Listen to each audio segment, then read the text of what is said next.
All right, so you've got your brand new Romans props, MK1, and you have your Rudy Pando Crystal chassis. I have mine set up pretty much as it was shipped to me. Right now, both of them, I completely took it apart and put it back in default just to make this video. So you'll notice that the crystal is missing because it's just not necessary for the overall installation process. And I have another one I'm going to put in there. So first, I'm going to show you how to modify Rudy's crystal chamber and install Dimitri Stock's brass upgrades, which is pretty simple. And then I will show you how to install the crystal chamber.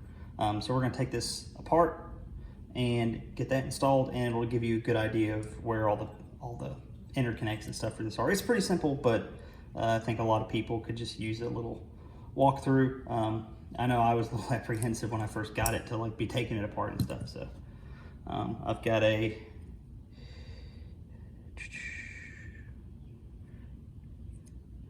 smallest Allen wrench here, and I start by just loosening this captive screw. It should allow you to slide the ring right off, and then you do this one right here. Don't take them out all the way, because if you do, you will likely lose them, and no one likes to have to go to the hardware store to pick up another one. And they just, so like that, everything just kind of slides out. Set those aside, we don't need them right now. And this is the main crystal chamber. And as you can see here, we have two captive screws that hold these two pieces in. That's what actually holds your crystal that Rudy sent with it. So you just loose, slides right out.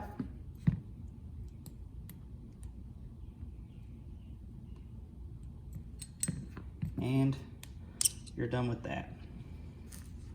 So as we can see, hollow all the way through, we're good. So now you take your ones you got from stock. I usually try to, definitely you're going to want to make sure that your captive screw is going to be on one of these two walls here. So just go ahead and get that in there at the depth you want. And I've got, this is the crystal that came with the chassis that Rudy sent. I've modified it with a Dremel a little bit, but I'm going to do some further work later with an authentic quartz one I've got. So, but for these purposes, like this, get that in there. So you'll want to do this to make sure you're getting it to your liking for as long as your crystal is. So that's going to determine like how much of the actual upgrade portion is poking through. Likewise, you can play around with it to put your desired face forward. So not too bad. Turn that, and then just tighten it up. Not too tight, because again, that's mostly hollow on the other side, so you don't want to get it too tight and cause it to bend or anything like that. You just want it to hold. All right, and we are now installed. So that's how you do that. To put everything else back on, you just slide the ring over here. You get your screw back in the track here. If you go too tight, you'll notice you have issues. So you're always going to want to leave a little bit of room there so the sliding mechanism functions perfectly. There's that. And then this guy, and you can do this any way you want when you're putting it back. I have a preference to have my crystal chamber tilted this way when I open the saber from this angle. It's just my personal preference. A lot of people like to keep it vertical, but I like that little tilt to it. It's just whatever you prefer. So I'm gonna find the spot that I had this on. As you can see, I've experimented with this a couple of times. I believe right there is the...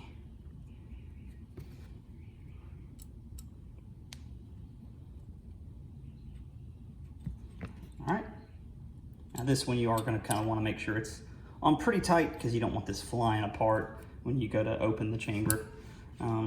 So with that done, let's move on to the MK1, and we'll just do a quick breakdown of it, which is fairly simple. A lot of people already know that from the sync knob here, it comes off, and you can just pop that out.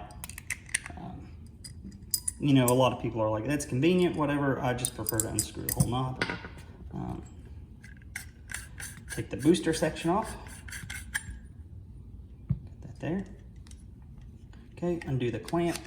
This has got Roman's original clamp in here, and as you can see, it's a little loose when you undo it. Mine specifically that way because I've just got it loose.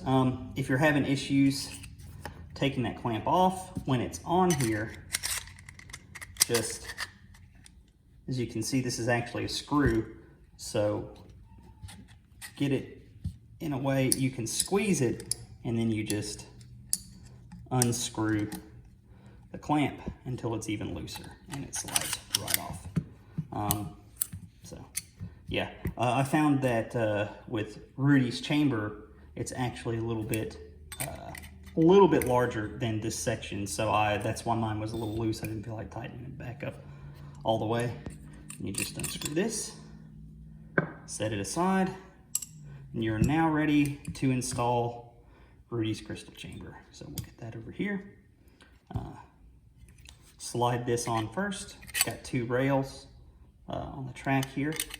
So you just line that up with the clamp. If it's loose enough, it slides right on. See, that was loose enough that even with the latch closed, it slid on. So what I'm gonna do now is take it, squeeze, and attempt to tighten it up. Just probably 1, maybe 2 turns. Nope, that's good. So you can see now, it's perfect. Got that.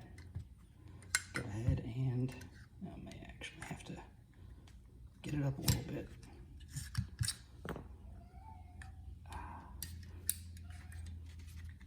There we go.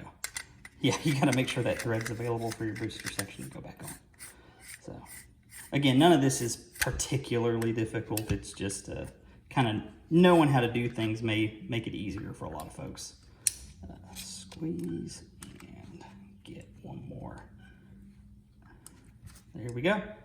That's pretty tight. You'll notice here that on Rudy's chamber, it blocks this vent here. So if you want to have better sound ventilation, you'll need to take a Dremel and kind of cut that part out. Stock mentions that a lot in his tutorials for his chassis. So if you're going to install a speaker here, you'll need to cut that out for better sound vent. You don't have to if you don't want to. It'll just be a little muffled. So go ahead and put the pommel back on. All right.